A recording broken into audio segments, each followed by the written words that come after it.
Welcome, everyone. I am Bob Wurzelbacher, the director of the Respect Life Office for the Archdiocese of Cincinnati, and this is our video podcast series that we call Being Pro-Life. Each month, we discuss a different topic in the Respect Life arena. We'll hear a personal story from someone deeply affected by that issue, and finally, we'll share ways that you can get involved. This week, we're talking about the effects of COVID on mental health, and as always, we have a special guest. Will you please introduce yourself? My name is Samantha Taylor. I'm the Director of Mental Health Services at Catholic Charities, Southwestern Ohio. We provide mental health services to couples, families, individuals, children. We provide services in a multitude of languages. We have 2 full-time Spanish-speaking therapists. We also utilize interpreters for therapy. I've been with the organization going on 2 years. I'm very happy to be here. Thanks for having me. So Samantha, we're talking about mental health and talking about the pandemic. So what mental health challenges are clients facing now, particularly due to COVID-19, to this pandemic we're facing right now? Well, a lot of our clients struggle with diagnoses, symptoms of depression and anxiety.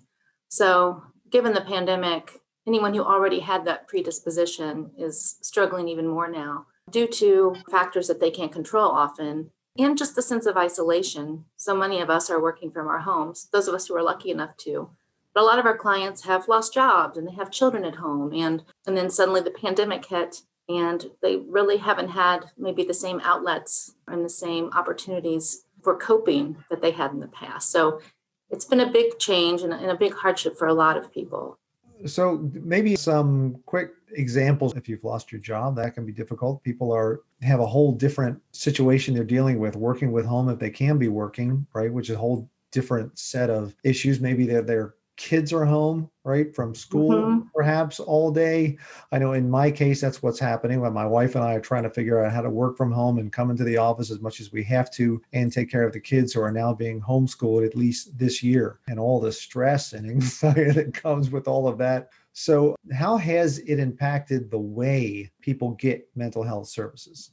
Well, it impacted it significantly. And essentially overnight, we were doing exclusively office-based and a little bit of community-based services in people's homes prior to the pandemic. But once the directive came down from the governor, we literally had to switch up everything. And we weren't doing telehealth, but that is what we're doing predominantly now. So it was truly just a scramble to get the technology together to do it, to train everyone on best practices in telehealth, and also getting the technology in place for not only us, but for our clients. A lot of them don't have the technology to do it. So we were doing therapy over the phone. Those who had the capacity were doing video. Now that we've sort of had some time to deal with the problem, we've all gotten a lot more comfortable with it, but it was a huge change. Like you mentioned, people who perhaps don't have the computer or don't have the bandwidth to be able to have a video chat. You're dealing with people on the phone, for example. What is it that's different about in person and on the computer or on the phone that is challenging for the people who are delivering, right, the services as well as people who are receiving them? Well, in our profession, we're used to engaging with people personally. And so the screen it's a barrier. It's not to say that you still can't be very effective, but it's just a very different way of providing service. It took us a little while to see our faces on the screen all day long and to be in front of a computer screen all day long. So if it was hard for us, we knew absolutely it would be a big adjustment for our clients. I will say it's been very well received. For some people, it's actually been beneficial. For those who maybe struggled with rides to therapy or gas money or childcare, they can go into a room and shut their door and still see their therapist without having to deal with some of those barriers. So what are some of the interventions, right, that therapists are using now to help people who are struggling to cope with the changes that are happening in their lives due to this pandemic? Well, we're doing therapy as usual, as much as possible. We incorporate cognitive behavioral therapy to help people manage their thoughts and their feelings. But one thing that we have found to be particularly useful, especially people dealing with anxiety in these really troubled times, is relaxation techniques. We teach clients the tools so that they learn to calm themselves down and empower themselves to feel better. So a lot of our therapists are using things like guided imagery and deep breathing and mindfulness. And we also really focus on self-care, not just for our clients, but for ourselves. And, for everyone, we all need to be right now sleeping well, eating well, trying to get exercise, being kind to ourselves, limiting alcohol, just those things that can agitate us, just doing as much to take care of your body because that impacts your mind. Right. So has there been a significant uptick in the number of clients, number of people who are reaching out for mental health services in the past 9 months or so since this has been going on? We've had a lot of calls on our intake line, yes. And we're doing what we can to provide services. Sadly, we do have a wait list, so it takes a little longer than we'd like. But we encourage anyone who needs help to give us a call, and we'll do what we can to get you seen. So I can imagine some people listening not even understanding, some people listening and going, okay, so you have to work from home. You've got more stress, but this is not a big deal. You just deal with it, right? You don't need to call a mental health professional for that. Do you have anything to say, right, to help people understand why depression and anxiety and these things are important issues that really do need to be taken care of in order to be able to live your life better? Oh, absolutely. Your mental health is so important. Even in times that are less stressful, we all benefit from having someone to talk to, from airing out our thoughts, feeling supported, feeling heard. Particularly now, if a lot of people, I think it's less so than it once was, but there's still a big stigma attached to mental health services. A lot of people are reluctant or uncomfortable to reach out for help, but most people do find that it actually really does help, and it's something I encourage everyone to do. There's nothing wrong with asking for help. It's a hard thing to do, but it often does provide the results that you're looking for, and you're living your life maybe more peacefully, and your relationships improve, and it just kind of can trickle down into all areas of your life if you're feeling better. So this pandemic has also impacted services, maybe particularly services to children and families or other populations. So how has that impact, right, been felt across some various populations here that it's not just a matter of working from home or something. There are some serious things that are being impacted by this pandemic that people are suffering from.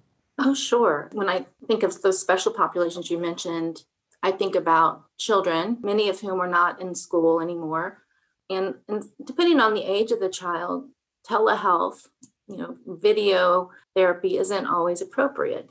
Kids are, most of our therapists who work with kids are going to be interacting with them and playing with them. And that is not something that's available. And if you are able to see your kids in person, you're wearing a mask. And so you can't be as expressive as you once were.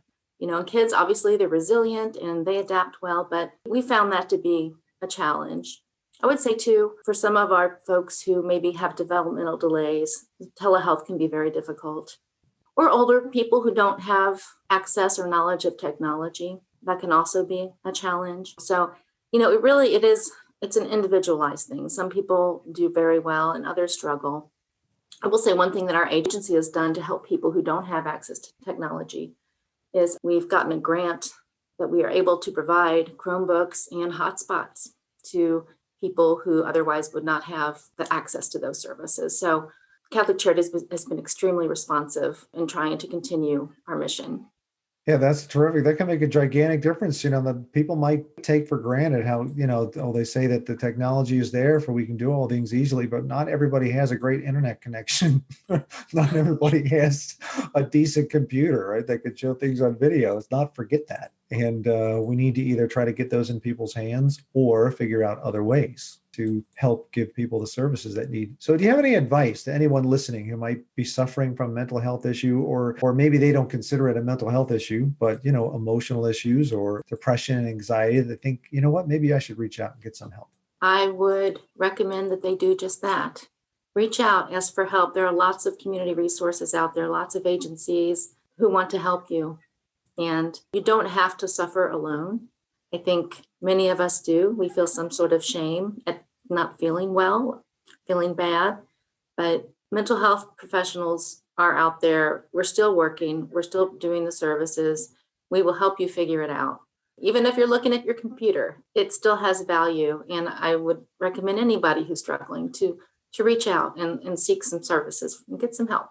Concerning that, there depends on where you are geographically, right? We have up on the website that we always give out, which is catholicaoc.org/being-pro-life. You go to that website, depending on where you are, there'll be various resources listed for you if you need help or if you're thinking you might need help. If you're not sure how to get a hold of Catholic Charities of Southwest Ohio or Catholic Charities of the Miami Valley, right? Those are the two here in the Archdiocese of Cincinnati. If you're listening from this locale, that's most of our listeners, but we have some people all over the world. So if you're outside of those areas, then just look up your local agencies, right? So is there a way that the regular person in the pew can help? Maybe a place to donate? I mean, you can't volunteer to be a therapist, right? Of course. But there are other ways maybe that a person listening can help in this area. Yes, well, we will not turn down donations. We have many programs in Catholic Charities where volunteers are welcome. I would encourage people who have a heart for this and feel like they want to do something, go to our website and check it out. Our volunteer program is still going strong. It's been adapted, but it's still working. And I think volunteerism can really help people feel better. I think it helps your mental health, actually, but I think it also helps people feel less powerless, because sometimes we do feel that way. Life feels a little out of control. And when you're doing something, you're contributing and you're helping yourself and others. So it's a win-win. What are some of the ways that people can volunteer? What physical things are you talking about? If anyone is interested, our website you can find us at www.ccswoh.org. Okay. And again, if you didn't catch all that, just go to catholicaoc.org/being-pro-life, and you'll be able to find that link, the Miami Valley, as well as Catholic Charities of Southwest Ohio on our link if you want to click and volunteer or donate, or maybe in another case, you might just have a friend that you think might need some help and you can just need to encourage them to reach out as well. Absolutely. The referral process is very simple. If you go to our website, all of our programs are listed. And when you see mental health, click on it. There's an online form that goes straight to our intake coordinator. And she'll call you back, get your information, and we'll go from there. Okay, so you talked about telehealth. So is everything, telehealth right now, or are you seeing some people in person in certain circumstances? We are able to see some people in the office. I would say we're probably about 85% remote therapy at this point. But for some people who maybe really can't do telehealth, we will see them in the office, and we do follow all protocols. It feels very safe. We take temperatures. The place is very clean. When I'm there, I don't worry. We do the distancing thing. The other thing I would mention too is we continue to provide medication management services. Our psychiatrist and nurse are still coming physically to the office once a week. And again, they're doing telehealth, but if there's someone who needs to be seen in person, we can accommodate that too. So we're trying to be flexible while being as safe as possible. Would it be true that the more serious, if you will, the more someone is suffering from various anxieties or depression, the more they need to see someone in person? Or that just really depends on the person? It really just depends on a lot of other factors, not just about how much one is affected by their mental health. That can be a reason to see someone in person. Other reasons might be a language barrier. Having a hard time understanding and having interpretation can sometimes be a lot easier in person. And again, I think I mentioned people with developmental delays who maybe really can't figure out the telehealth piece of things. We will sometimes see them in the office. Also, I would say new clients. When we do an intake, we generally want to have people in front of us if at all possible. Our psychiatrist definitely wants to see new patients in his office for the first time. So those are a few of the reasons why we might make an exception. Right. Something just occurred to me. So there could be people who have mobility issues, and it's just really difficult for them to get somewhere in order to see a therapist. Are you aware of people who are just like, I am so glad that I can now do this online because it's so hard for me to get to an appointment? Has that kind of stuff happened, or we don't know? Thanks for the question. No, that absolutely does happen. I think I mentioned, childcare and transportation can be a real barrier for people. And older people who have ambulatory issues. I can tell you we have an older client who, with the help of her daughter, was able to do telehealth, and just the pride that she felt in being able to manage that really boosted her self-esteem. And then that trickled down to other parts of her life. She's been able to FaceTime or do video calls with some family that she hasn't been able to see. So, there are secondary gains to this telehealth business as well. Right. I hadn't thought of that. Because of your telehealth, you're taught how to use the equipment, and then you can use that in your personal life and figure out how to talk to your grandkids or whatever.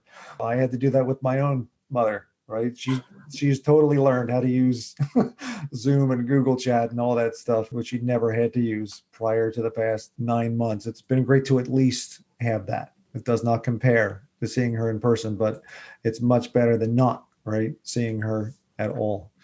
Bob, I agree. I think that's a parallel to what it's like maybe doing therapy in person versus over telehealth. You miss the physical presence of people, but it's certainly much better than not seeing them at all. Right.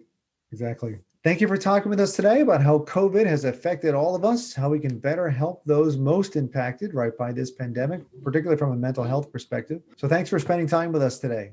Thank you so much for having me, Bob. It's been my pleasure to talk with you. And I want to thank all our viewers and listeners for tuning in on this episode of our Being Pro-Life series. Head to the website to view the resources talked about in this episode at www.catholicaoc.org/being-pro-life. Thank you again for joining us today. I look forward to being with you next time.